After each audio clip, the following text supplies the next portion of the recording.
बहुत भूख लगी थी ना आपको? हाँ वाकई बहुत भूख लगी थी मुझे। वैसे आज डरा दिया था आपने मुझे बहुत। डर गई थी या नहीं? मैं सोच रही थी कि इतना सब कुछ आप कैसे कर सकते हैं।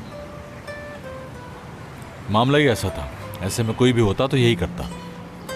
हाँ हाँ बिल्कुल, ये सब अच्छा लग रहा है मुझे। वैसे मैंने इतना नहीं सोचा था। किस बारे में? दीदम को जो आपने कहा वो ठीक नहीं है। क्यों ठीक नहीं है? वो ये डिजर्व करती थी।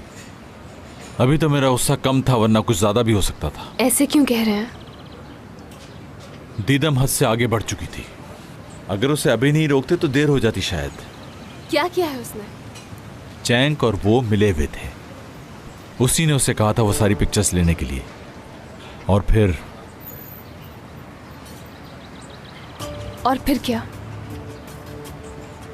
चैंक ने ये सब कुछ उसके कहने पे? यानी दीदम ने सब कुछ करवाया था? टेंशन मत लो, उन्हें उनकी सजा मिल चुकी है।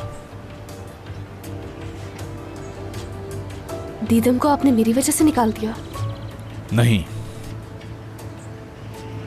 झूठ बोलने की वजह से।